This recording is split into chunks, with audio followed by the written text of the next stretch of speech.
The US has had enough of Venezuela. Tensions have been bubbling up between the two nations for quite some time, but it appears a turning point has finally been reached as American President Donald Trump has now dispatched a sizable military strike force to the South American nation. It's all part of the US's push to disrupt the flow of illegal drugs like fentanyl and cocaine into the US and erase the cartels responsible once and for all. Trump's move also piles pressure on Venezuelan leader Nicolás Maduro. There's been bad blood between the two leaders dating all the way back to Trump's first term. In 2020, Maduro and several of his allies were indicted in a New York federal court, charged with narco-terrorism and conspiracy to import cocaine into the US to disrupt and damage the country's society and communities. The Attorney General at that time, Bill Barr, stated, "The Venezuelan regime, once led by Nicolás Maduro Moros, remains plagued by criminality and corruption. For more than 20 years, Maduro and a number of high-ranking colleagues allegedly conspired with the FARC, Revolutionary Armed Forces of Colombia, causing tons of cocaine to enter and devastate American communities.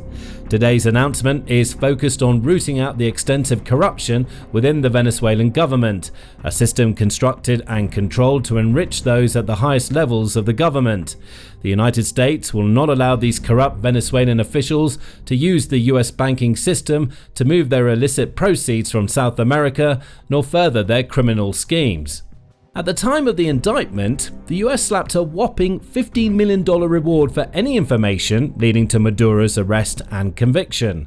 That figure was later increased to $25 million in January 2025, which was the same amount America offered for the capture of Osama bin Laden in the wake of the September 11 terrorist attacks. On August 7, the reward doubled to a staggering $50 million, demonstrating just how serious the current administration is about bringing what it sees as one of the world's worst drug traffickers and cartel facilitators to justice. Announcing the reward increase, Attorney General Pam Bondi stated, "Under President Trump's leadership, Maduro will not escape justice and he will be held accountable for his despicable crimes." Bondi also stated that over $700 million in assets linked to Maduro had been seized by the Justice Department, and that an astonishing 7 million tons of seized cocaine has been directly linked with a 62-year-old Venezuelan. And the US is far from the only country to condemn Maduro. Numerous Latin American governments have refused to recognize him as Venezuela's true president,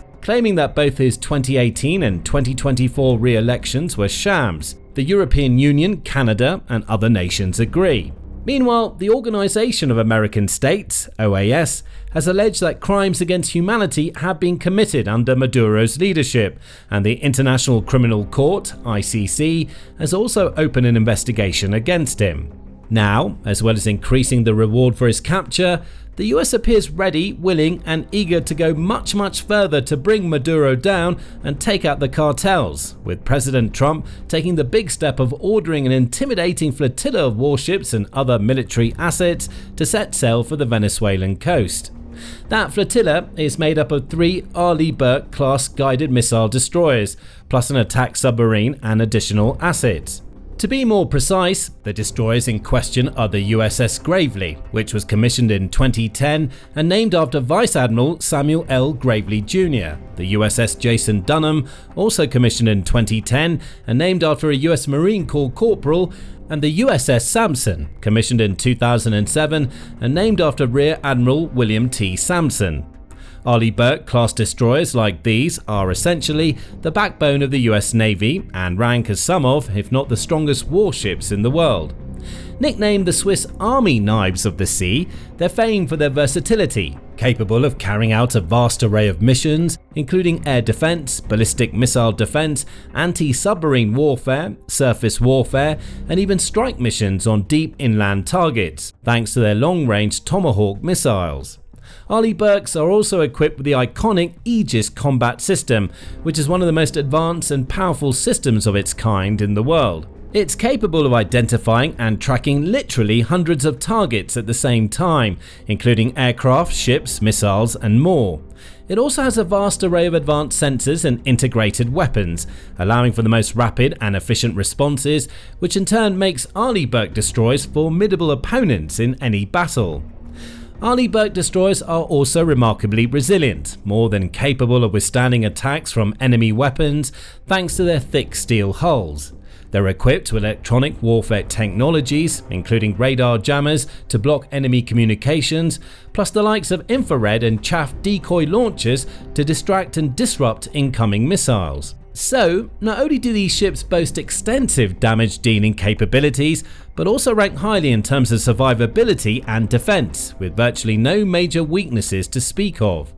Media outlets, including Reuters, have also reported that around 4,000 Marines and sailors are also on their way to the region, along with several P-8 spy planes. This is not a small force. It's not just a couple of low-level ships. It's a sizable, versatile, and remarkably powerful naval armada parked right at Venezuela's gates.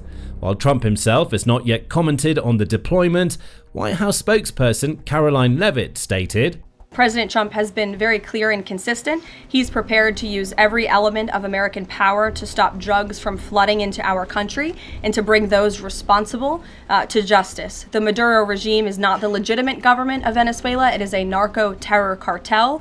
In Maduro, it is the view of this administration, is not a legitimate president. He is a fugitive head of this cartel who has been indicted in the United States for trafficking drugs into the country. Now, according to anonymous US officials speaking to media outlets like Reuters and CNN, the flotilla is part of an active ongoing effort to contain the threat of drug trafficking groups, which is set to continue for several months and will involve US assets operating in international waters and airspace. Here's what might happen next. With such a strong and versatile force, the US has quite a few options available to it. It could simply leave its fleet in the area, not far from the coast of Venezuela, as a pressure tactic, sending a message to Maduro that the US is ready to take things further before waiting to see how he responds. The simple presence of US destroyers so close to its waters could be enough to frighten Venezuela's leadership into taking steps to stem the flow of drugs up and into the United States. It should also provide comfort and reassurance to America's allies across the region and other counter-narcotics operations in countries like Colombia, for example. Alternatively, Washington could use its assets in the area to essentially control the Caribbean waters north of Venezuela, conducting aerial and naval patrols of the area to gather intelligence and make it significantly harder for any drug smugglers to cross the sea. Those patrols could also extend into international waters and airspace near Venezuelan territory, allowing the US to monitor the country's military movements, keep a close eye on suspected smuggling routes, and restrict traffickers' movements. Or, if it wanted to opt for a more aggressive strategy, the US could take things up a notch. It could carry out maritime interdiction operations using maritime patrol aircraft like the aforementioned P-8 planes, along with other assets like drones and surface ships, to scan for suspected smuggling ships, hunt them down, and capture the traffickers red-handed. It could even possibly set up a naval blockade or a quarantine, piling even more pressure on Maduro and the cartels he supports. While full blockade of the area is unlikely, since it would amount to an act of war according to international law, the US could still make it significantly more difficult and costly for traffickers to move drugs through Venezuela's ports and across its waters, without initiating an open conflict with the country. An even more aggressive approach is a possibility too, especially with so much firepower being deployed to the area.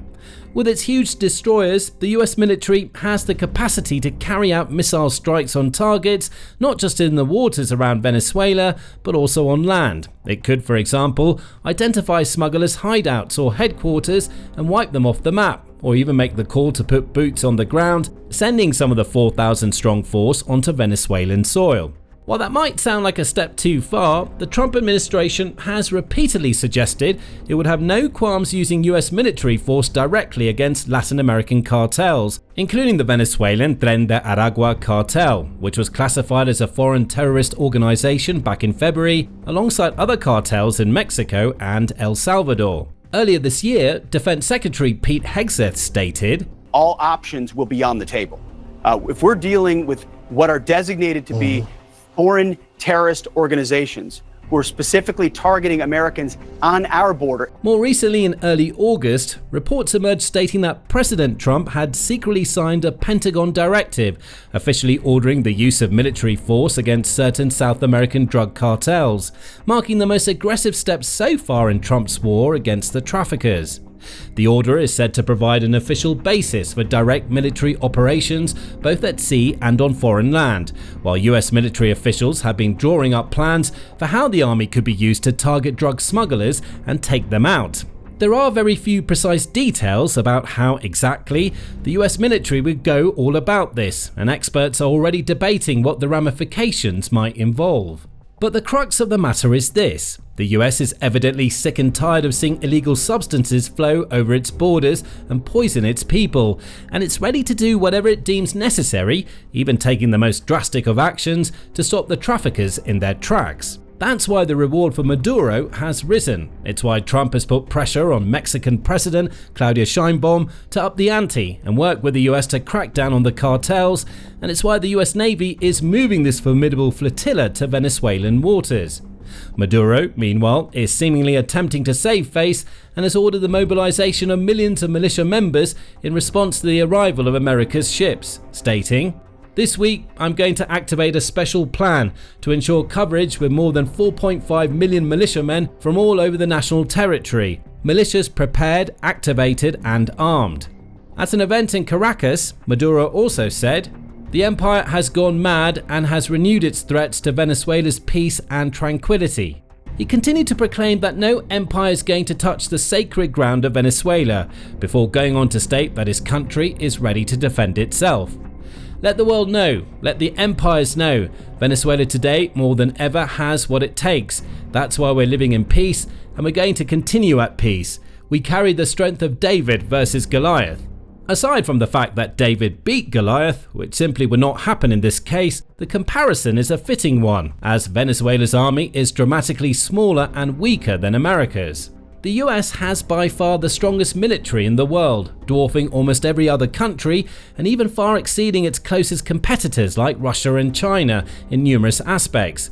It has the most sophisticated military technology, the best tanks and armored vehicles, the finest fighter jets, supersonic bombers, colossal aircraft carriers, cutting-edge electronic warfare systems, and hundreds of thousands of the most motivated, skilled and highly trained soldiers, pilots and sailors the world has ever seen. It sits atop the global firepower military strength rankings, dominating almost every category that matters. Venezuela, meanwhile, languishes in 50th position in those same rankings, just a couple of spots above countries like Ethiopia and Angola, but below the likes of Denmark, Chile, Malaysia and Norway. It has a minuscule fraction of the firepower that America possesses, and if the US chose to launch airstrikes, deploy troops, or carry out missions on Venezuela's land, in its airspace, or across its waters, there's very little the country could do in retaliation. And while Maduro has spoken of millions of militia members, expert estimates have pointed to a much lower tally of around 343,000 members as recently as 2020. It's highly unlikely that millions more people have signed up since then, though thousands of volunteers were seen signing up in Caracas over the weekend. Many were elderly and had little to no experience, receiving only the briefest and most basic of introductory training after pledging their lives to the cause. Even if Venezuela did amass a sizable militia, the US has exponentially greater resources to call upon if needed. Additionally, it would be more likely to use its world-leading warships and missile launchers to strike at its targets from the sea, rather than necessarily putting boots on the ground. Again, there's almost nothing Venezuela can do about that. Its officials continue to make bold statements, like the Foreign Minister, Ivan Gil, who said, "Washington's accusing Venezuela of drug trafficking reveals its lack of credibility and the failure of its policies in the region. While Washington threatens, Venezuela steadily advances in peace and sovereignty, demonstrating that true effectiveness against crime is achieved by respecting the independence of its peoples.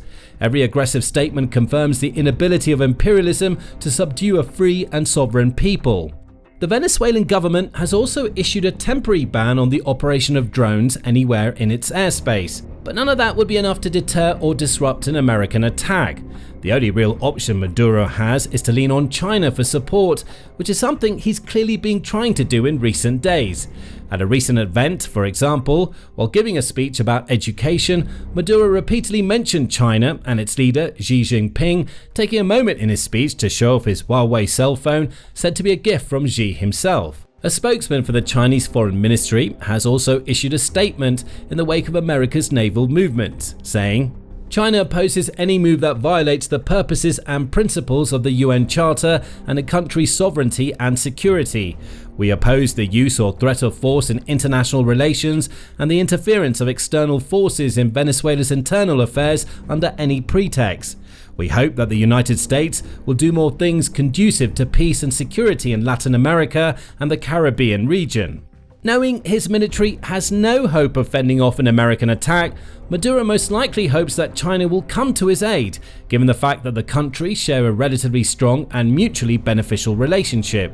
China exports around $3.45 billion in products to Venezuela each year, while importing just $739 million, giving it a surplus of around $2.71 billion, which is a helpful boost for its economy. Chinese companies have also shown keen interest in Venezuela's national resources, with recent reports revealing that a private Chinese firm has just started exploiting 2 Venezuelan oil fields and is set to invest over $1 billion in a project to produce 60,000 barrels of crude oil in the country by the end of 2026.